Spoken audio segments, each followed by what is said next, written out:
A mirror shows you the present, but what if it shows you a past that isn't yours? Never look in an antique mirror alone. Welcome! Today we are going to explore The Mirror That Remembers, an intriguing story perfect for your A2/B1 English level. Clara was an art student. She had recently moved into a small, affordable apartment in the older part of the city. The rent was low because the furniture was very old.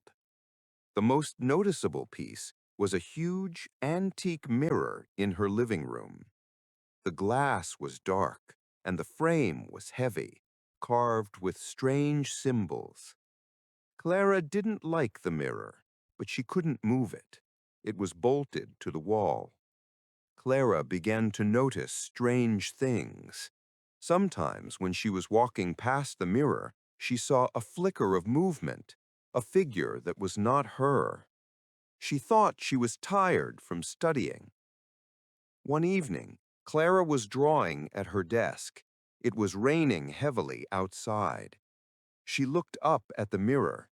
It was not reflecting the dark room. Instead, it showed a brightly lit party. A woman in a beautiful 1920s dress was laughing. A man in a suit was holding her hand. They were dancing to music that Clara couldn't hear.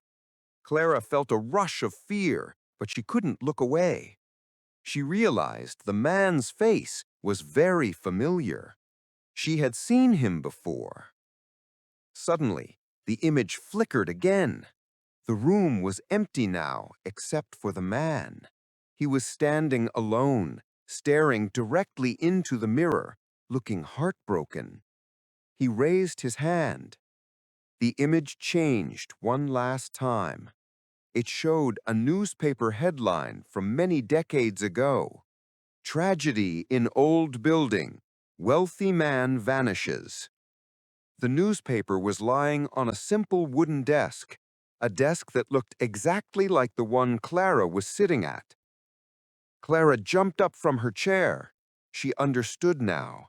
The mirror was not showing the past. It was showing the memory of the room itself.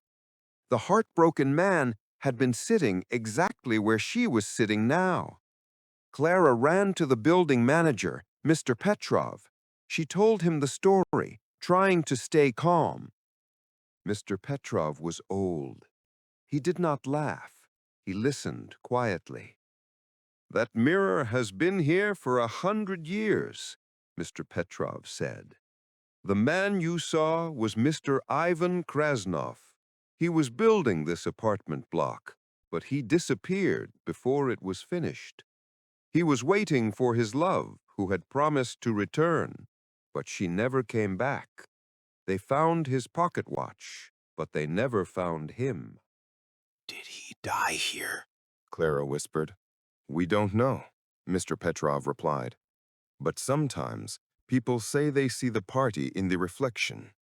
He is still waiting for her to walk in the door." Clara returned to her apartment. She looked at the dark mirror. The glass was reflecting her face again, but now it seemed less like glass and more like deep, silent water. She decided she could not live with the mirror's sadness. Clara began covering the mirror with a thick, heavy curtain every night. She wanted the mirror to stop remembering. One morning, when Clara was pulling the curtain away, she noticed something small and silver on the floor. It was a beautiful, antique pocket watch.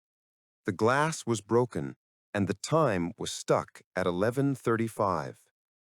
Clara knew it was Ivan Krasnov's watch. She had released the memory, but the mirror had left a small piece of the past behind. Clara kept the watch, hoping that somewhere Ivan had finally stopped waiting. She still lived in the apartment, but she never looked in the mirror when she was alone. Thank you for reading The Mirror That Remembers. We hope this mysterious story helped you practice describing events using the past simple and the past continuous.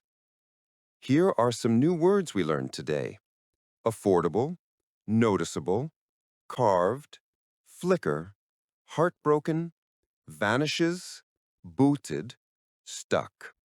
Today we focused heavily on contrasting the past simple and the past continuous. Past simple. Clara looked up at the mirror. The man raised his hand. Past continuous. When she was walking past the mirror, she saw a flicker. We also used the past perfect to establish context. She had recently moved.